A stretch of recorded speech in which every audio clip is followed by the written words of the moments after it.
Hello friends, नमस्ते। क्या आप लोगों को पता है वर्ल्ड के 7 वंडर्स की हिस्ट्री, कि इसे कब, कहां और कैसे वर्ल्ड वंडर डिक्लेयर किया गया था? तो आज की इस वीडियो में हम इसी के बारे में बात करने वाले हैं। So let's start the video. तो अगर आप लोग ऐसा सोच रहे हैं कि इसे किसी ग्रुप ऑफ पीपल ने या किसी ऑर्गेनाइजेशन ने without any procedure world wonder determine कर दिया होगा, तो ऐसा बिल्कुल भी नहीं है। एक्चुअली इस कहानी की शुरुआत होती है साल 2000 में, जब Swiss Canadian person Bernard Weber ने एक ऑर्गेनाइजेशन को फाउंड किया था और वो उस ऑर्गेनाइजेशन के सीईओ और प्रेसिडेंट थे। उस ऑर्गेनाइजेशन का नेम था 7 न्यू वंडर फाउंडेशन। ईयर 2000 में इस ऑर्गेनाइजेशन के अंडर एक कैंपेन स्टार्ट की गई थी, जिसमें ऑल ओवर द वर्ल्ड जितने भी मॉन्यूमेंट्स थे उन सभी में से वर्ल्ड वंडर डिटरमाइन करने के लिए वोटिंग अरेंज करवाई गई थी। उस वक्त लगभग 220 देशों ने इस वो में पार्टिसिपेट किया था और 200 मिलियन से भी ज़्यादा लोगों ने इसमें वोट किया था। बर्नार्ड वेबर का ऐसा कहना था कि ये उस वक्त की largest on the voting system थी, जिसमें इतने सारे लोगों ने एक साथ वोट किया था। उस वक्त वोटिंग का system free way based voting system था। अकॉर्डिंग टू दिस सिस्टम दुनिया भर में जितने भी लोग थे वो अपने एग्जैक्ट प्लेस से अपने मोबाइल फोन या कंप्यूटर से कनेक्ट करके वोट कर सकते थे। वोटिंग खत्म होने के 7 साल के बाद 7 जुलाई 2007 को लिस्बन के एक स्टेडियम में विनर्स लिस्ट डिक्लेयर की गई थी, जिसमें जितने भी 7 वर्ल्ड वंडर्स थे उनका नेम डिक्लेयर किया गया था। वोटिंग खत्म होने के बाद, वर्ल्ड वंडर डिक्लेयर हो जाने के बाद इस ऑर्गेनाइजेशन ने ऐसा बताया था कि यूनेस्को ने अपना सपोर्ट इस ऑर्गेनाइजेशन से हटा लिया है और ये organisation not for profit organisation है, क्योंकि उसे इस कैंपेन को स्टार्ट करने से कोई भी प्रॉफिट नहीं हुई थी। इसके साथ ही उन्होंने बताया कि उन्होंने जो भी अमाउंट इस कैंपेन को स्टार्ट करने के लिए इन्वेस्ट की थी, वो अमाउंट भी वो काफ़ी मुश्किल से जोड़ पाए थे, क्योंकि इसमें कोई भी पब्लिक फंडिंग नहीं की गई थी। ये थी इस ऑर्गेनाइजेशन की हिस्ट्री। अब हम बात करेंगे 7 वर्ल्ड वंडर्स के बारे में। तो वर्ल्ड वंडर के लिस्ट में सबसे फर्स्ट नंबर पे आता है गीज़ा का पिरामिड।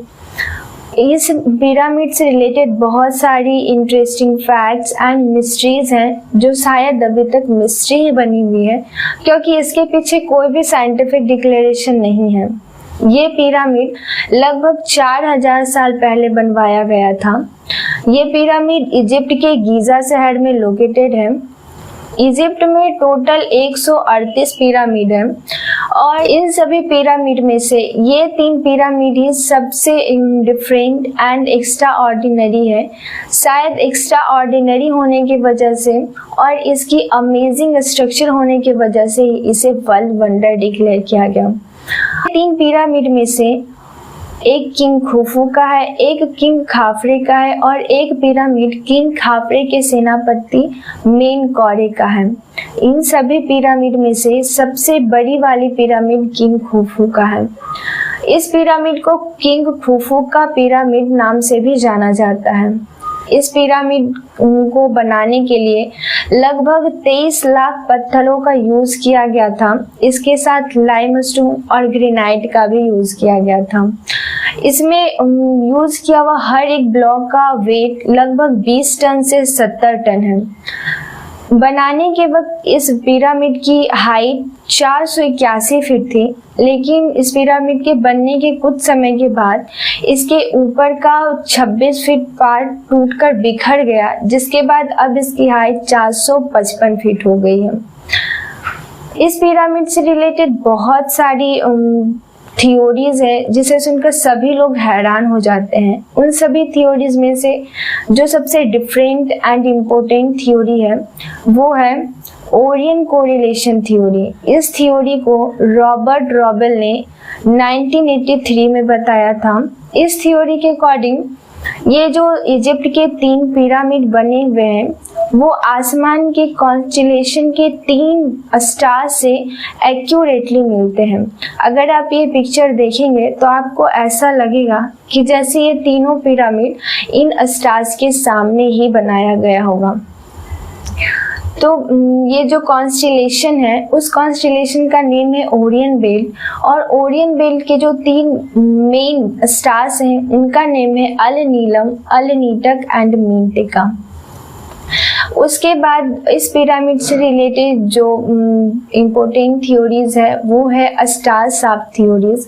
इस थ्योरी के अकॉर्डिंग उन समय के लोगों का ऐसा मानना था कि किंग या क्वीन, राजा या रानी के मर जाने के बाद उनके बॉडी का ममीज बनाकर अगर हम इस पिरामिड में रख देंगे तो उनकी जो सोल है वो इस ओरियन बेल्ट के स्टार्स की तरफ चली जाएगी। वैसे सभी लोगों को ऐसा लगता है कि पिरामिड का यूज मम्मीज को रखने के लिए किया जाता होगा, लेकिन ये जानकर बहुत ही सरप्राइज हो जाएंगे कि अभी तक इन पिरामिड में एक भी मम्मीज नहीं मिली है। इनमें जिस टॉम को एक्सप्लोर किया गया है वो सभी खाली मिले हैं। वैसे इस पिरामिड की स्ट्रक्चर इतनी डिफरेंट एंड इतनी अमेजिंग है कि इसे देखकर सभी लोगों को ऐसा विश्वास हो जाता है कि उस वक्त एलियंस इस अर्थ पे आए थे और उनके एडवांस टेक्नोलॉजी की वजह से इस पिरामिड का स्ट्रक्चर कंप्लीट किया गया था।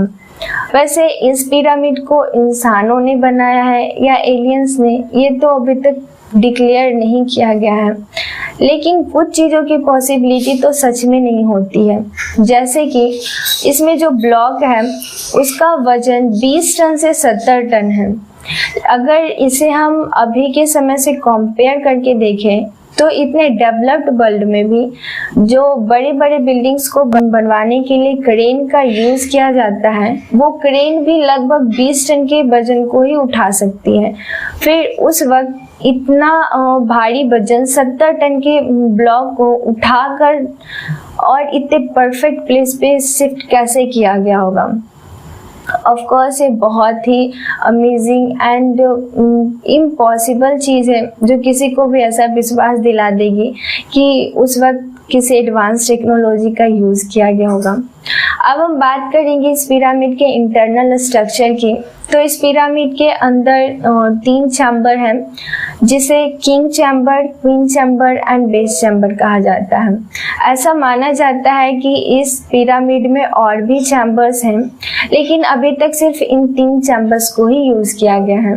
इस पिरामिड में जो दरवाजे लगे हुए हैं वो लगभग 20 टन का माना जाता है कि उसका वजन 20 टन का होगा, लेकिन अगर आप इसे अंदर से खोलेंगे तो आपको बिल्कुल भी भारी महसूस नहीं होगा, क्योंकि इसे इतने परफेक्टली बनाया गया है, सेट किया गया है कि इसके इतने भारीपन होने का महसूस नहीं होता है। उसके बाद हम बात करेंगे इस पिरामिड के बाहरी टेम्परेचर के बारे में।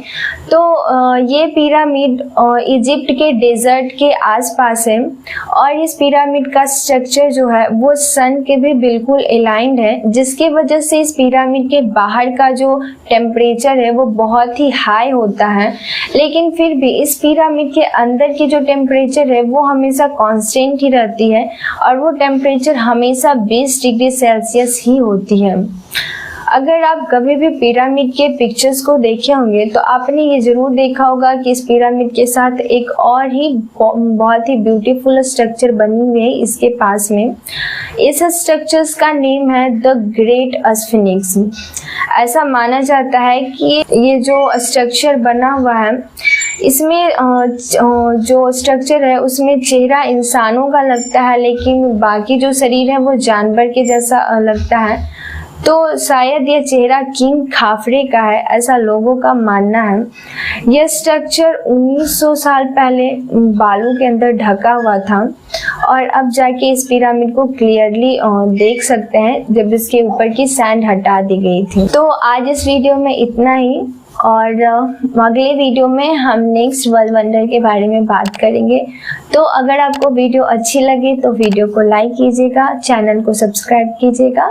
Keep watching and supporting my YouTube channel. Thank you.